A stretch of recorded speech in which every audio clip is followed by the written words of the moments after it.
дзякуючы гэтай кнізе днямі ён атрымаў прэмію дэбют і трапіў у доўгі спіс прэміі Наталлі Арсеньевай. Артур, ну як увогуле настрой пасля атрымання прэміі? Бадзёры, узнёслы?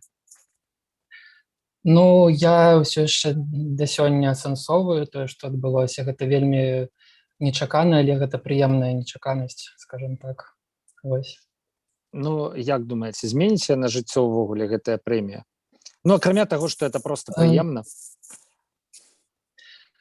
Я думаю, што напэўна не, але хто знае, што там будзе.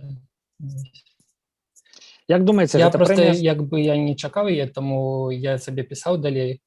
Вось. І ну, прыемна, што ўсё ж такі так адбылося.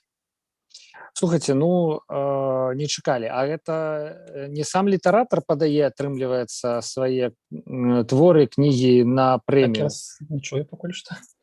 Гэта, атрымліваецца, не сам літаратар падае свае творы на прэмію, а нехта складае нейкія спісы там, гэта ўсё адбываецца без вашага ўдзелу. Пасля вы раптам даведаецеся, што бах і прэмія, так? Ну, не, я ведаю, што ёсць такая прэмія, відавочна. Ну, што вы яе атрымалі? Але калі...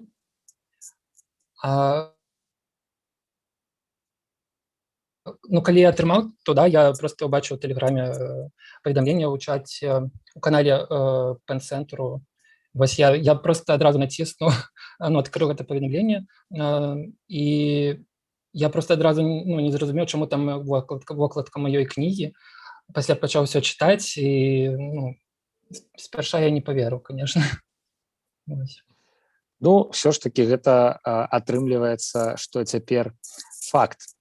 Як думаеце, наколькі своечасовая гэта прэмія для вас? Бо некаторым дэбютантам ужо добра за 30 у нашай беларускай літаратуры. Творчыя шляхі вельмі розныя. Вось. Мне здаецца, што самы час для вас атрымаць прэмію дэбют.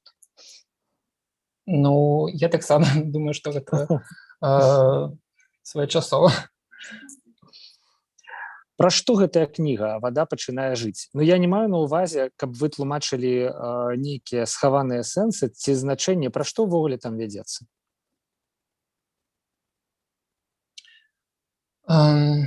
Ну, увогуле, калі я задумаў гэтую кніжку, яна ў пэўнай ступені была як нейкае падсумаванне таго, што я напісаў, але я думаю, што ў мяне не хапае як бы тэкстаў усё яшчэ.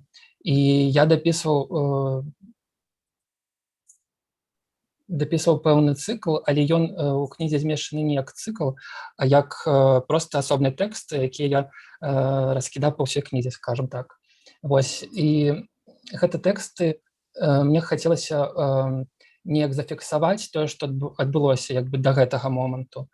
Вось. Таму гэта пазначана, што гэта пра гарады пэўныя, пра людзей пэўных дарагіх мне. Вось. І я пастараўся гэта зафіксаваць, каб пасля вяртацца, напэўна, да гэтых тэкстаў.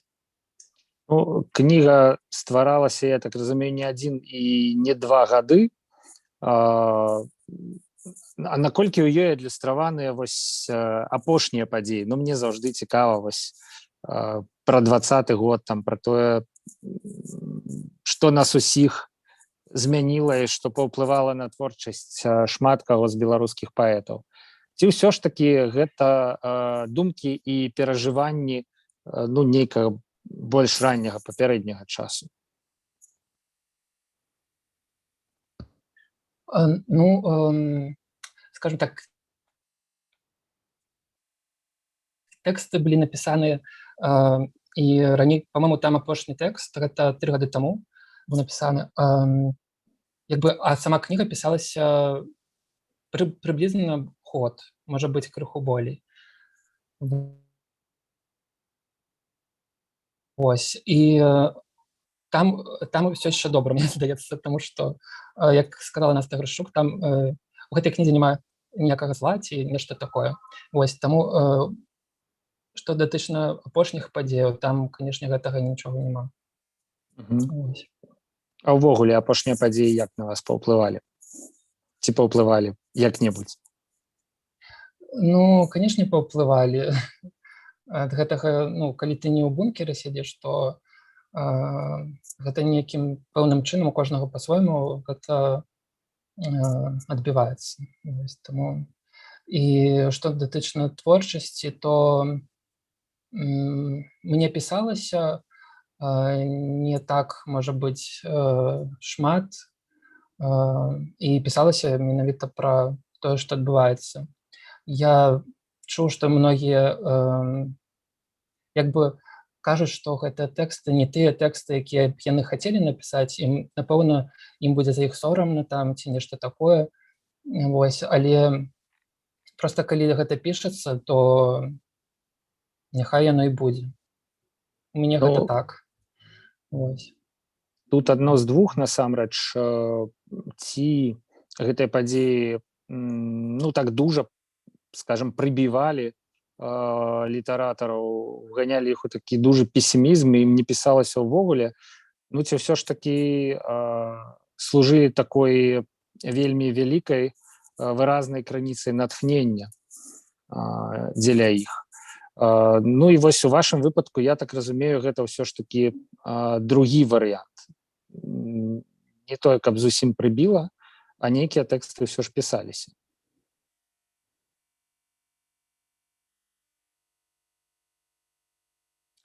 Ну так, другі варыянт, яны, канешне, на мяне ўсё паўплывала там, безумоўна, але я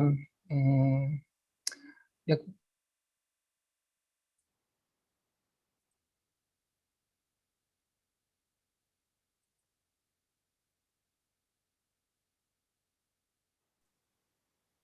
Алло.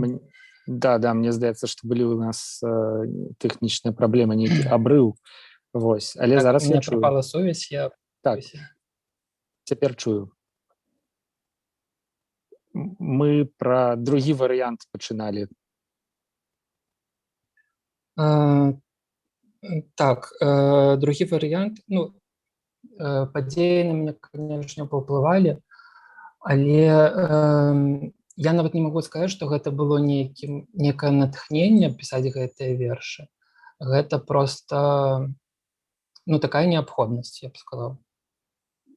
Асабіста ў мяне. Нагадаю нашым слухачам і гледачам, што мы ў жывым эфіры, у абсалютна жывым. Можна задаваць пытанні мне, можна задаваць пытанні госцю творчай кухні Артуру. Можна выказваць увогуле нейкія свае думкі з нагоды беларускай літаратуры, сітуацыі і вось гэтага ўсяго. Вас яшчэ, Артур, рэкамендавалі мне як перформера. Ці атрымліваецца займацца перформансам у Беларусі?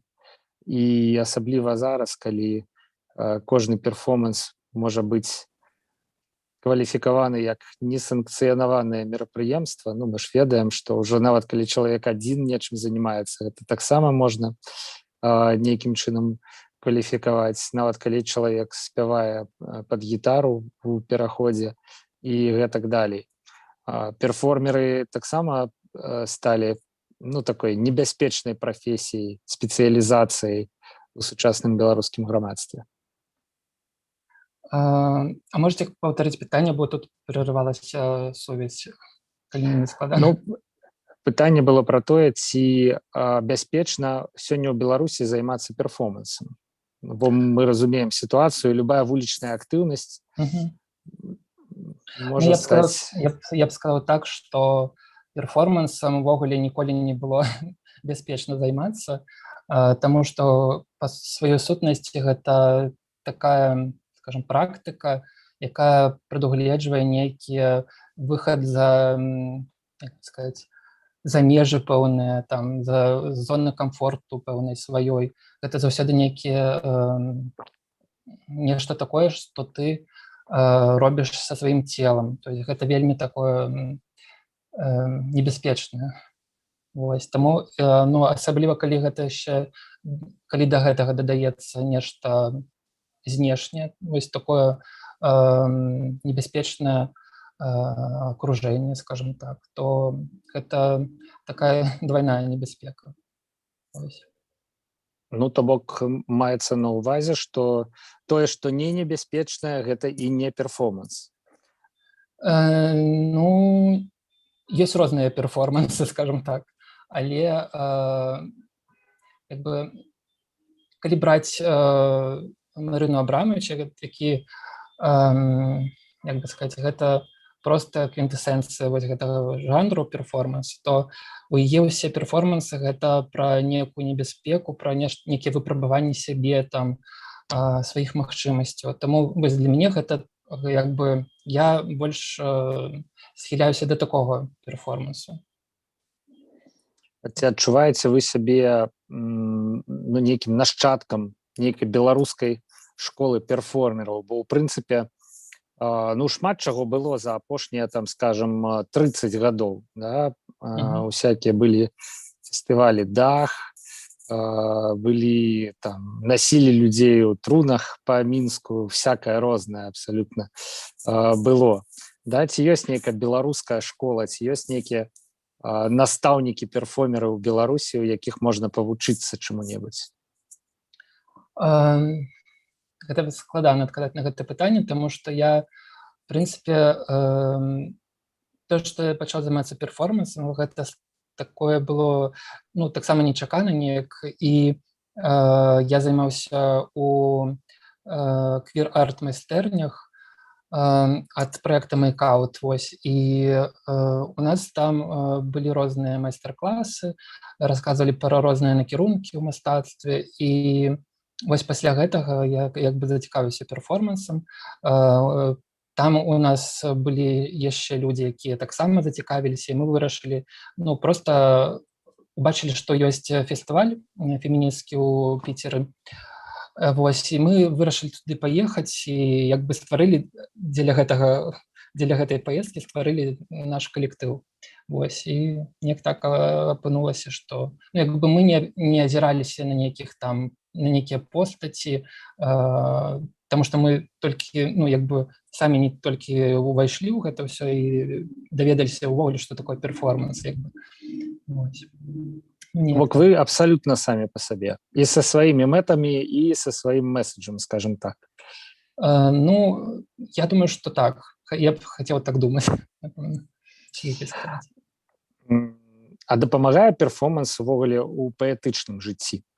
Ну, як я згадваю сваю маладосць, то мы час ад часу ездзілі па ўсякіх, ну, нават і па універсітэтах, і па нефармальных пляцоўках, чыталі вершы, і можна было сабе крыху дазволіць дадаць, скажем, руху, дзеі і гэтак далей. Ці ўсё ж такі гэта два сусветы абсалютна для вас розныя? Ну, хутчэй гэта нейкія розныя рэчы, таму што я адчуваю, што калі я займаюся перформансам, то я адчуваю сябе больш як бы свабодным. Я магу рабіць розныя рэчы, якія я, ну, як бы калі я выступаю, там, чытаю вершы, напрыклад, то я вельмі саромеюся да сёння, таму што ну, гэта цяжка патлумачыць. Я нават калі вучыўся ва ўніверсітэце, то запісаўся на конкурс аратарскага майстэрства дзеля таго, каб, ну, як бы каб умець неяк гаварыць увогуле, чытаць добра вершы прыгожа, таму што, в прынцыпе, гэта мне заўсёды казалі, што вось ты паэт, ты павінен там прыгожа чытаць вершы. Я ўвогуле гэта не разумею, таму што, ну, кожны там чытае па-свойму. Я нават не скажу, што там Бродскі вельмі добра чыталі. Усе мог, як бы. Ну, у Бродскага свой такі стыль, ад якога пасля складана, в прынцыпе, аддзелацца. Вось, як ужо пачынаеш яго слухаць, пасля яго голас гучыць у вушах Ксенія Шталенкова перадае вам прывітанне і віншаванне з прэміяй. Вось гэта першы каментар, дарэчы, які мы атрымалі. Дарэчы, Ксенія аўтарка дызайну кніжкі гэтай, таму я вельмі ўдзячны. Бо Ксенія гэта крыху і ваша перамога таксама, а магчыма і не крыху. Артур сказаў, што першае, што ён пабачыў увогуле, калі даведаўся пра прэмію, гэта якраз вокладка кнігі, не зразумеў, чаму яна тут на гэтым месцы, у гэтым артыкуле, але пасля ўсё стала на свае месцы. Артур, вы філолог па адукацыі, як я разумею. Так. Вось гэта як-небудзь дапамагае, уплывае. Вось увогуле, дарэчы, мы з вами абсалютна так спакойна размаўляем па-беларуску. Гэта для мяне не рэдкасць, хіба што вось у гэтай нашай літаратурнай праграме. Збольшага, конечно, эфіры я па-руску праводжу. Якім было вашае асяроддзе, калі вы вырашылі вывучаць беларускую мову, калі адчулі, што авалодалі на ёй на такім узроўні ёю, каб размаўляць свабодна і пісаць вершы?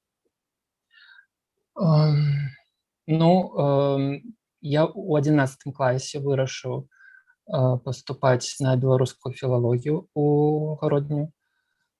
І тады я ўжо пісаў тады вершы, але не так часта, скажем так. Вось, і на першым курсе пісаў сабе, там сяброўкі у мяне аднагрупніцы бралі, чыталі, казалі, вось добрыя вершы. Неяк так я з курса на курс пераходзіў, пісаў. У нас была выкладчыца вельмі добрая па літаратуры, Петрушкевіч Алла Мікалаеўна, вось. І яна мне яна проста прыходзіла на многія пары і чытала нам вершы. І гэта было такое, нешта такое дзіўнае, потому што ніколі ніхто так, нават у школе нам настаўніца не прыходзіла, не чытала вершы. Яна ведала, столькі ведае на памяць вершаў, што проста гэта неверагоднае нешта. Вось. І яна мяне проста калі-нікалі прасіла там, вось, можаце нам напісаць на гэтую тэму, скажем так. Вось. А што значыць на гэтую тэму? Вось мне цікава. Типа Новы год, ці там 1 верасня? Не, яна там не прымушала, яна просто, вось там набліжаецца там годкі там нараджэння Купалы там ці Коласа, можа б вы што-нибудь напісалі, вось такое. І я, насамрэч, я вельмі рада, што гэта такія былі як бы просьбы ці нешта такія штуршкі, таму што на той момант мне, напэўна, што мяне магло прымусіць пісаць вершы, гэта найперш каханне. Вось. А на нейкія такія, як бы такая грамадзянская нейкая лірыка, скажем так, ці нешта іншае, яно само па сабе, як бы не заўсёды ішло. Вось. І нават вось в мінулым годзе навучаўся я ў школе маладога пісьменніка. Вось, і я таксама вельмі рада, што я там туды трапіў, тому што я адчуў, што я магу пісаць, нешта такое, напэўна, скажу пафасна, нешта адкрылася, і я пачаў пісаць шмат, скажем так. Калі дагэтуль я пісаў там верш у месяц, і для мяне гэта было ўсё, то зараз я пішу шмат. Правда, не ўсё можна, канешне, выкладаць кудысьці, там паказваць, але гэта такая трэніроўка, як, гэта звычайная праца. Вось, таму неяк так. Вельмі цікава, што амаль усе кажуць пра тое, што яны пачалі пісаць у школьныя гады. Акрамя ўжо такіх сталых літаратараў, які таксама да нас трапляюць час ад часу. І вось я звычайна пытаюся, ці саромеецеся вы гэтых вершаў, ці сталі б іх паказваць каму-небудзь. Бо я сваіх вершаў 20-гадовай даўніны, калі шчыра, крыху саромлюся. Я, напэўна, не саромеюся, проста я ведаю, што яны для таго узроўню для ўзросту яны былі нармальныя, скажем так. Ну, звычайныя вершы там пра каханне, пра нешта яшчэ такое. Вось і ну, я нават там я пісаў такія як бы класічныя вершы у рыфмучку, там усё такое. І ёсць вельмі такі прыгожы верш. Я, канешне, не памятаю ўжо зараз, але там некаторыя радкі такія запамінальныя, там чакаю тваіх там, нейкіх лістоў, там, ну, такое вельмі, я гляджу на гэта, і я успамінаю, што я тады быў закаханы, мне такое было, быў такі час светлы, скажем так, і ну, мне радасна, што гэта было, і такія вершы засталіся. Круто. Перш чым я пачну схіляць вас, Артур, да чытання, пытанні, якія прыйшлі. Першае, пра што будзе ваша новая кніга. Ну і, у прынцыпе, другое, яно такое наўздагон да першага. Якую кнігу вам хацелася б напісаць увогуле, ну, не цяпер, не там заўтра, а, магчыма, у будучыні? Складаныя пытанні, правда? Так. Ну, я як бы пішу кнігу. Ну, гэтым разам гэта сапраўды такі працэс, калі я пішу менавіта кнігу. Яна, як бы скажам, гатовая напалову. Вось. Але зараз я нешта не магу намацаць, куды мне ісці далей, скажем так. І я даў сабе час крыху адпачыць і назбіраць нейкай энергіі, там нечага яшчэ, што мне неабходна для гэтай кніжкі. І гэта будзе... Мне вельмі цікавыя тэмы мовы, цела, целеснага, як гэта ўсё ўзаемадзейнічае, і памяць, карані, вось такія нейкія тэмы, напэўна, там будуць дамінаваць. Ну, гэта тая кніга, якая пішацца цяпер. Ну, В так. прынцыпе, я разумею, што адказ на другое пытанне гэта, канешне, хочацца дапісаць гэтую кнігу. Ну, так. Ну, але, у прынцыпе, ну, я так разумею, што гэта такая, ну, зона вашай цікавасці, стасункі чалавека з самім сабой, месца чалавека у свеце, да, пошукі нейкай гармоніі унутры сабе і з іншымі людзьмі. Ну, я так думаю, што калі гэта цікава зараз, так найхутчэй сюжэты могуць змяняцца, так, ну, такая цікавасць, агульны настрой, агульныя тэмы, яны найхутчэй застануцца. Насамрэч, мы ў эфіры ўжо больш за 20 хвілінаў, а менавіта 23 хвіліны 40 секунд. Артур, можна попросіць вас пачытаць што-небудзь? Хоць вы кажаце, што вы саромеецеся крыху, ну, але самы час пераадолець гэты сорам. Так. Дарэчы, калі у вас там кніжка ў руках, можна яе паказаць? Так. Вось яна. Я якраз буду адсюль чытаць, пачынаць, таму што, ну, як бы... Кніжка называецца «Вада пачынае жыць». Лёгкім гуглінгам можна знайсці яе ў самых розных інтэрнэт-крамах абсалютна без праблем, а ў адной з іх, пакуль Артур гартае кнігу, можна нават купіць яе з невялікай зніжкай. Я не ведаю, з якой такой нагоды, але, ну, вось, так яно ёсць.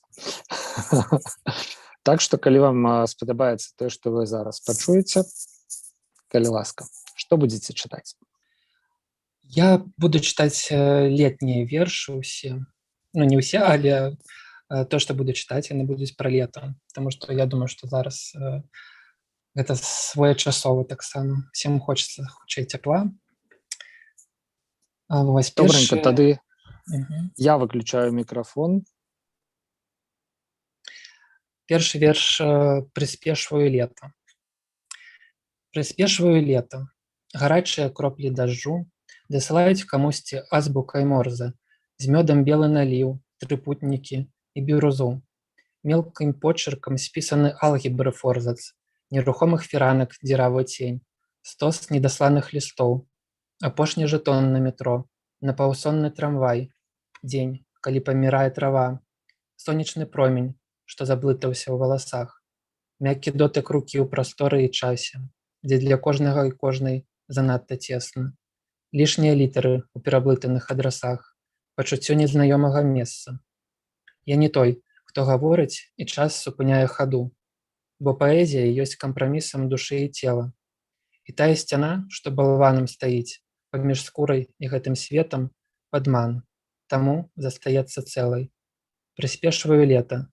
Такога лета яшчэ не бачыў ніхто, апроч півоняў ды коней. Глядзі, пазалота, сланечнікі і смаўжы, вада, што цячэ на ўсход і робіцца мною. Так я могу працягваць далей чытаць, правда? Ці У не? прынцыпе, да, але, канешне, я абсалютна згодны з настроем гэтага верша, магу сказаць. Калі у нас вось у красавіку ўсё так не па-летняму, ўжо нават у канцы красавіка, так і хочацца, каб хто-небудзь усё ж такі гэтае лета прыспешыў. Ну і ў гэтым вершы вельмі цікавы, канешне, настрой. Мне здаецца, што акрамя таго, што гэта верш пра лета, ён такі вельмі гарадскі. Ну Вось так. мне адчулася такое пыльнае, крыху гарадское лета са свабодным часам, якога робіцца больш, да, з там вандроўкамі нейкімі па горадзе і грамадскім транспартам, і так проста пешшу. Вось, канешне, гэтага ўсяго вельмі не хапае ўжо за зіму і такую умоўную вельмі вясну. Сапраўды ёсць нейкая туга па лету. Калі ласка, давайте працягваць. У прынцыпе, я магу і не перабіваць, і не ўклінівацца, таму што вельмі цікава, натуральна, паслухаць вас. Все, замаўкаю чарговы раз. Лето кончится в полкостра, а пакуль стой і глядзі. Бурака на тваім шляху паўстае святой. Вечар паветраным мышам глядзіць уніз галавой. Неба колеру гліны і малака. Усё, што ты любіш, аднекуль вяртаецца да зямлі, альбіносам смаўжом, пятым пялёсткам на кветцы бэзу. Лета гарэза смяецца ў траве, наліваецца слівай у двары. Калі застанецца ў кішэні рэшта, аддай верасню за сябе і таго, хто спее рэчкамі ў гэтым горадзе за акном. Бачыш, мы з табой збудавалі нябесны дом, і ўсё патанае у яго празрыстым святле. Запішы: вецер, некранутая павуцінне, ранішняя раса, дрэвы, тварам павернутыя на ўсход. Маленькія людзі пераходзяць вялікія рэкі ў брод, і лялечны горад, дзе ты застаешся сам. Паглядзі, гэта ўсё, што прыносіць з сабой лета. Салодкую вату, чаканне дажджу і смагу. Працытую радкі аднаго паэта. Лета — гэта калі рака абдымае цябе за плечы. Гэта калі красоўка толькі на тую нагу, што не тэрмометрам у вадзе. Гэта калі ўсе рэчы робяцца драбязой, таму што ноч распранулася і гуліць, як малое дзіця. Калі дзе-нідзе праляціць паветраны мыш, калі не скрынецца чарот, або наадварот, без упынку балбошча. Лета, калі на далоні тваё імя грэецца і муркоча. Калі вершы не пішуцца, бо нішто не параўнаць з зямлёю. Бо нават рукі твае і мае пахнуць марскою соллю. Значыць, проста глядзець, як коткі чысцяць нам пуць дазор. Лета, калі радзімкі, доказ і ўзор геніяльнасці цела. Калі ноч ваўчанём знянацку, але не за спіны. Так свабодна, бы сапраўды зямля апусцела, а вецер не спіць і зрывае пад ногі сліву.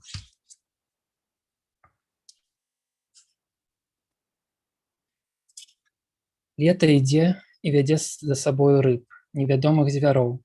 Скажаш, і рэха ляціць ластаўкай над вадой. Губляешся там, дзе знаёмы кожны квадрат зямлі. Пагатоў, твой компас даўно блытае гарады.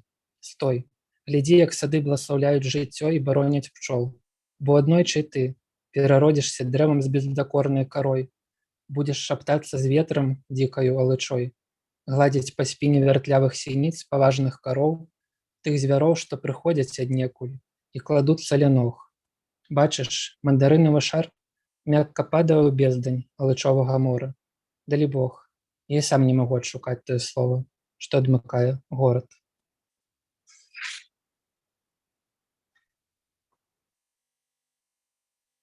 Загадай, калі спраўдзіцца, лета будзе заўжды. Суніцаю на далоні, ліпавым цветам, будуць півоні грэцца на сонцы быкоткі, смаўжы вартавымі паміж усялякім светам і гэтым. Слухай, вечар шчодры на цуды і хараство, на ўсё, што пазбаўлена меры, паветра і дыхання, будзе вада, а ў вадзе будзе рыба хвастом плынь супыняць, адмяняючы час вяртання, перабіраць суніцы, глядзець, як расце трава, там, дзе зямля ад пачатку была, холай і кволай. Вецер разрывае кветкі, кідае ў рукі. Трымай. А сонца ляціць па нябесным, нябачным коле.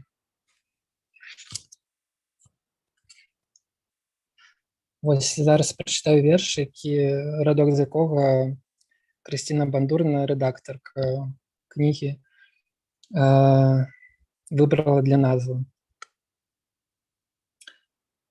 Мора шэпча здалёк, нарэшце, хадзі сюды, і цалуе так, як ніхто нідзе. Па скуры не тое, што мурашы, смаўжы пакідаюць халодны след. Мора стварае цуд на вачах, гоніць туман, адкрывае твар. Дзе б ты ні быў, я шумела ў тваіх снах, і таму ты заўсёды быў тут. Мору хапае так, то не збіваць па сабачы з ног, не пралазіць за турнікет, стаіш сабе па калена. Там пісклявая чайка, тут малёк. Хваля заходзіць на вышыню, нырае ў піке. Мора ўмее чакаць, пакуль баба пасее гарох, скажа дзядулю ох. І тады бярэ далікатна, садзіць на плечы. Вось ты і дома. І ты такі дзеля прыліўку боўтаеш крыху нагамі, а пасля здаешся і спаць. Мора ўсё па калена, яно вечнае, як сусвет. Ты распранаешся да майткоў і гуляеш з вечнасцю. Толькі хочаш нырнуць за буйкі, штосьці цягне назад. Мора прымае ўсіх, нават ракаўкі тут, каб паміраць, збіраюцца на ўзбярэжжы. Крыклівыя дзеці корпаюцца ў пяску, рыба чысціць луску, сонца пячэ ў спіну, драмаюць пясчаныя вежы. Мора бачыць наскрозь, рэнтгеніць тваю руку. Без асаблівасцей, толькі давай, пішы. Салёныя кроплі падаюць з валасоў, вяртаюцца ў ваду. Кола змыкаецца, вада пачынае жыць.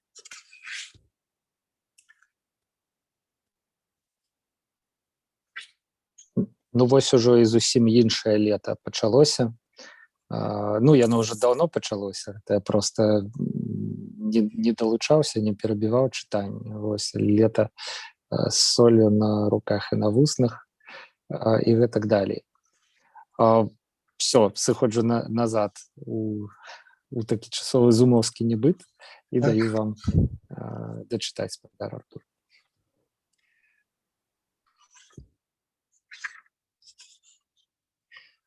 Выходзіш з вады вадою, і бераг табе вада. Цягнецца мокрай хвалісты за прывідны небакрай. Усё, што ты любіш тут, пераліваецца без слюда пад песні чароўных кітова-птушыных зграй. Аднекуль густое сочыва з пахаў тваіх пуцей, пасланне ад мамы, празрыстай бурбалкай у вадзе, унутры дробным почыркам, пра немагчымае для цябе. Глядзець, як засынае дзень, і човен кранае плячо, вен і артэрый спляцення, сумор'е твайго імя. Гладкая галька спявае ў тваёй руцэ. Ты — акіян, з ніадкуль, нічыя зямля, што сама па сабе жыве і цячэ. Пра сябе, адгарнуць старонку, убачыць лета, спаць на мяккай траве, сніць ваду і мора, адвярнуцца ад літар, чытаць паэтаў, паэтак з водарам хвоі. Горад ляжыць на далоні, бы спела яблык, бо ніводная з рэк не мае вытока і вусця. Я плыву на спіне, кірую рыбай, і яна на спіне, за мною следам. Пусціш мяне, мой горад, у таямніцы і сховы. Абяцаю складаць вершы з вады і глею. Калі лета сыходзіць, мне застаюцца словы, бо нічога апроч гэтых словаў не ўмею. Так, я яшчэ могу чытаць, так? Ну, можам зрабіць невялікую паузу. У прынцыпе, я хацеў бы вас распытаць пра тое, як вы працуеце з тэкстам. Ну вось, відавочна, што, напрыклад, рыфма, да? Стаўленне да яе такое абсалютна свабоднае. калі яна ёсць, то добра, калі няма, то добра. Вось, ну, але як гэта адбываецца? Просто вось верш, ён прыходзіць, накідваецца на паперу ад пачатку да заканчэння у той форме, ну, вось, as is, да, у якой ён прыйшоў. Вось. Ці ўсё ж такі гэта нейкі марудны такі працэс выпрацоўвання пошуку патрэбнай формы постфактум для думкі? Ну, у мяне хутчэй адбываецца так. Я адразу пішу, што пішацца. Я люблю, калі я ну, не ў нейкім такім стане знаходжуся, я павінен гэта датрымаць гэты стан і запісаць да канца. Неважна, як ён там будзе, у якім выглядзе. Пасля я вяртаюся і ўсё гэта дарабляю, скажем так. Нешта там прыбіраю, штосьці дадаю. Ну, карацей, як это сказаць?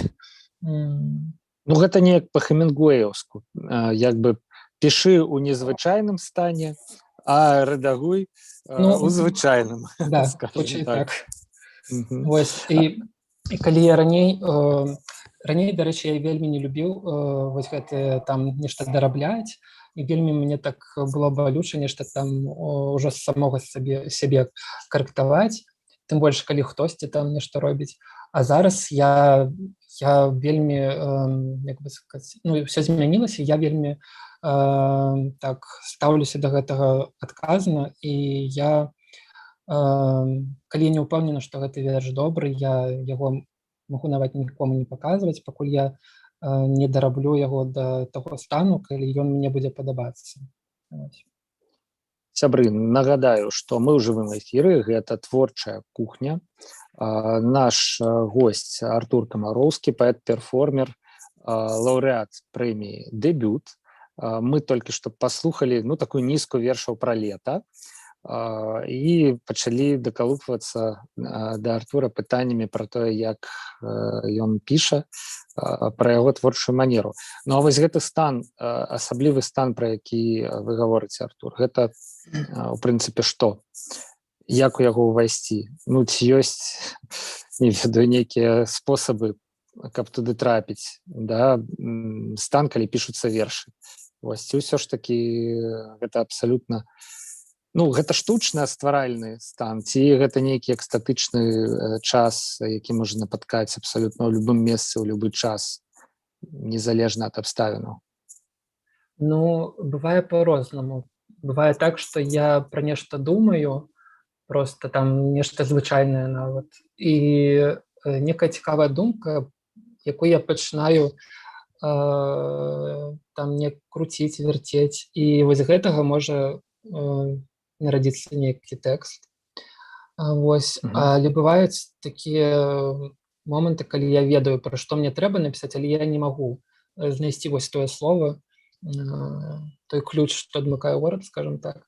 І тады я сядаю проста за стол там ці дзе-небудзь яшчэ ў цішыні і просто бывае сяджу перад пустым чыстым лістком там ці адкрытай старонкай Google дакумента і чакаю, калі нейкая пэўная патрэбная мне думка прыйдзе ў галаву ці патрэбнае слова, з якога я пасля нешта такое зраблю. Хвіліну 20 таму вы, дарэчы, для мяне гэта было вельмі дзіўна, але назвалі паэзію працай.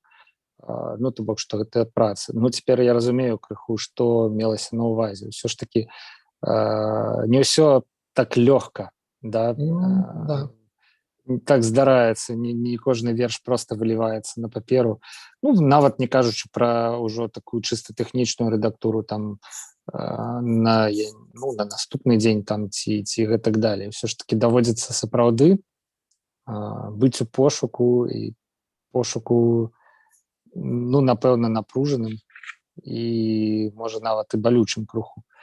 Не ведаю, калі не можаш падабраць нейкае слово, тут я свой журналісцкі досвед таксама магу прыгадаць. Канешне, адчуваеш сябе, ну, не вельмі камфортна, скажам так. Да. Піша нам той сёй са слухачоў Аліна Рудзіна. Артур, яшчэ раз віншую. Павел, дзякуй за тое, што запрасіў Артура, калі ласка. Аліна, пытанне, што цябе натхняе на пісьмо не з абсягу літаратуры, ось так правакатыўненька. Што натхняе на пісьмо не з абсягу літаратуры?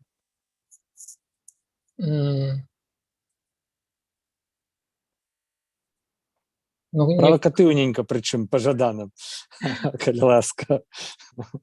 Так, я нават не ведаю, як адказаць на гэтае пытанне, тому што, як бы, па-за літаратуры гэта ж, ўсё, в прынцыпе. Не ведаю, што тут, нешта асобна назваць. Все, што заўгодна, так? Я апошнім часам стаў заўважаць, што мне вельмі натхняюць нейкія людзі, і у мяне пачалі пісацца вершы, якія я прысвячаю пэўным людзям. Вось. Таму, напэўна, на дадзены момант гэта людзі. Хай будзе так. Хай будзе так, Аліна, правакацыйненька не атрымалася. Але, не ўсё ў нашым жыцці правакацыйненька, на жаль. Хутка прыйдзе лета, піша нам Ганна Пракапович. Цудоўна, гэта была рэакцыя падчас аднаго з вершаў. Артур, можна попросіць вас увогуле прачытаць што-небудзь свежае не з кнігі? І тут цікава, ці запамінаеце вы свае вершы? Вось уже сказалі, што нейкія напісаныя даўно, там у школьныя часы, ўжо не памятаеце, да? Толькі застаўся нейкі фон такі, пра што яны прыемныя ўспаміны, эмоцыі. А вось гэтыя новыя вершы таксама ж трэба аднекуль дастаць, да? Я адразу зразумеў, адкуль яны дастануцца, калі змянілася асвятленне. Мне вельмі складана з вершамі, тым больш, калі гэта... З запамінаннем, так?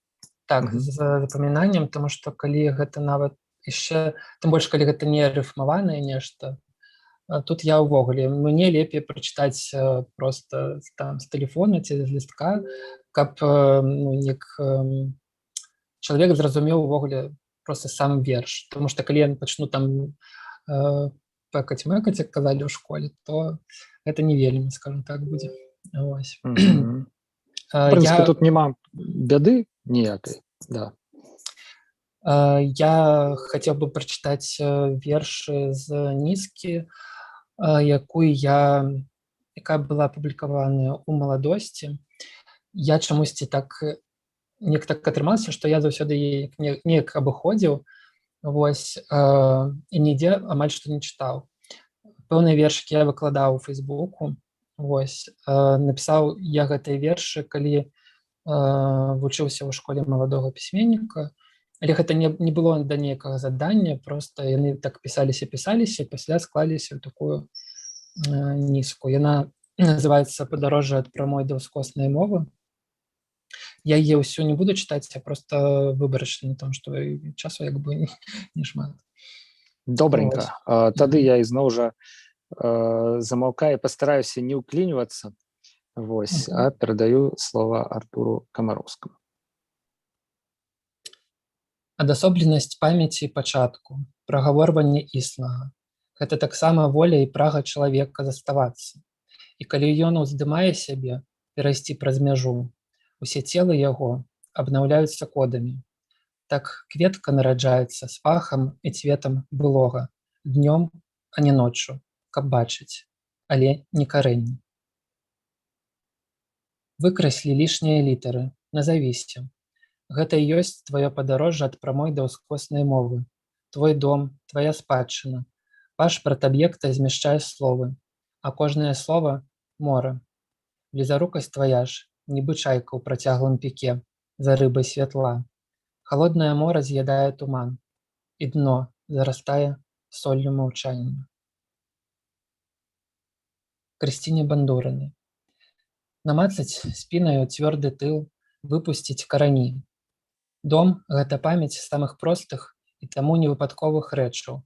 І калі ты стаіш на зямлі, цэльнае цела дрэва твайго захінаецца веццем, закрывае сабою горад літар, того, хто другі і першасць. І калі мора не мае дна, то і сузор'і плывуць на далёкія выспы. І мы забываем, як гаварыць гэтую мову.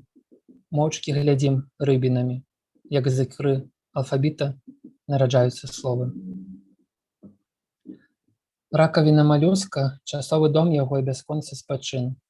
Толькі цвёрдыя рэчы здольныя час закручваць спіраллю, пераўтвараючы цела і кроў у заўсёднасць вяртання. Чалавек — такая ж спіраль, і калі-небудзь сонца яго упадзе ў бяздоннае мора. І калі ты падносіш ракавіну да вуха паслухаць, малюск, стаўшы вадой, гаворыць з табою пра бяссмерце і адзіноту. Перавязваем паветра моўчу, перарэзваем павіну жаданні. Час сыходзіць да першакрыніцы, вяртацца, калі не хапае ключоў замыкаць сабе вочы. Прыгаршчы талай вады брыняюць чужымі рукамі. Толькі спі, мой харошы. Дом адгукаецца кожнаю клеткай на вернасць найменне, на вернае слова, расстаўленай пасткі мовы. Прыслухайся, дрэвы гавораць з намі адсутнасцю лісця. Кожная расколіна дома — пераклад з мовы бетону на мову распаду. Калі бачыш зламаны бягучы радок наземнага транспарта, гэта пасланне незямнога адрасанта. Расшыфруй яго на малекулы да канцавога прыпынку. Калі я чытаю не прыхінацца, што адчувае цела маё, гатовае прыхінуцца, на мяжы двух сусветаў адной прасторы, адчуваць сябе цэлым, скалупнуць чырвоныя літары, нібы незагойную рану, дзесьці ўнутры, паміж скурай і мовай.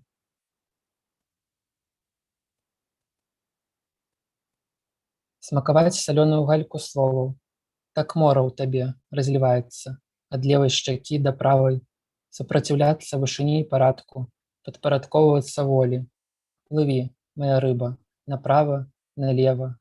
Пралівы рук тваіх зарастаюць забытымі караблямі. Штосьці нямое кідае якар.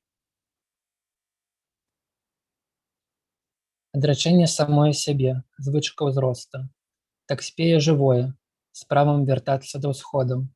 Таму ты і смягнеш, бо дом твой помніць пра воды, як і льды акіянаў, пра сонца. За апошнімі гукам камені і літарай, не сваімі, чужымі, бясконцасць паўтораў. Усяго, апроч матрыцы і семені.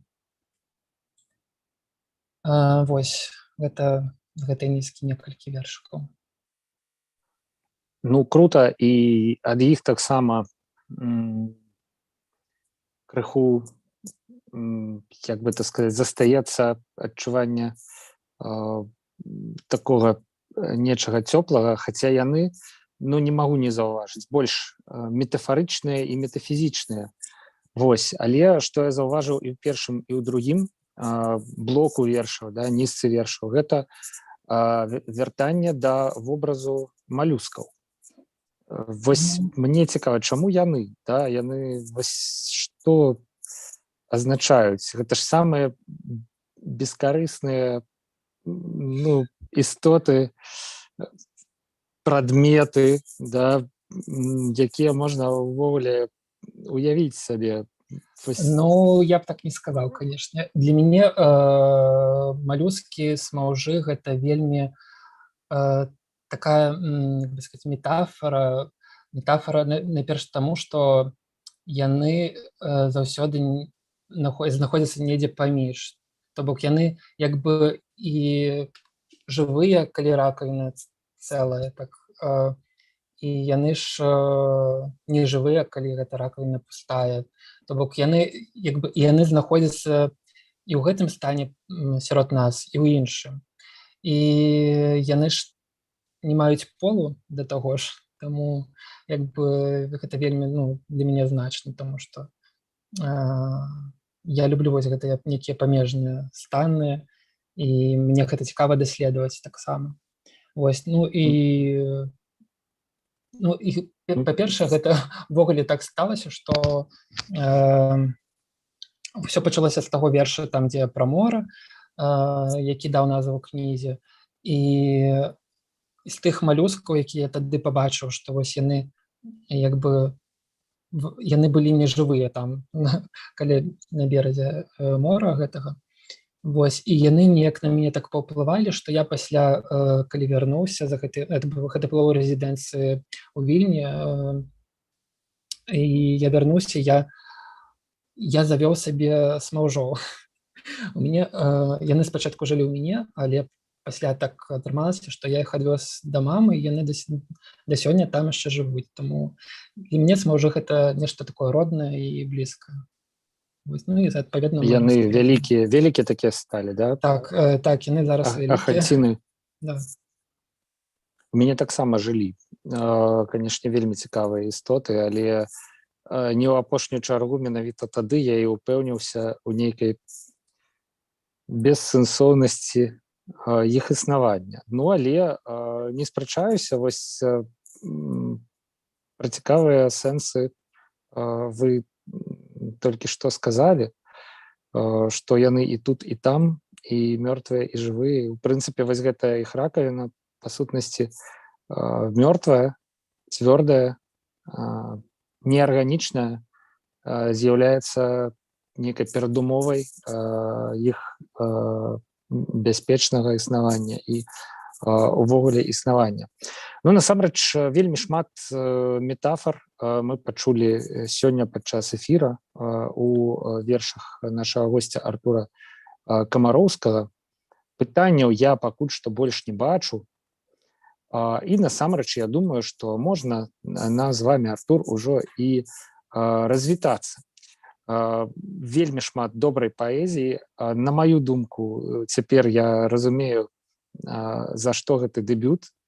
Не скажу, што іншыя кнігі былі там бесталанныя, горшыя і гэтак далей, ну, але ёсць адчуванне, што прэмія дасталася вам абсалютна заслужана. Вось, што гэта, ну, не нейкі аванс, там, я не ведаю. Вось, нагаварыў кампліментаў, і можна развітвацца, сябры. Гэта была творчая кухня, сумесны праект Еўрарадыё і беларускага ПН-цэнтра. Калі ўсё будзе добра, ў наступную сераду мы з вами пабачымся і пачуемся.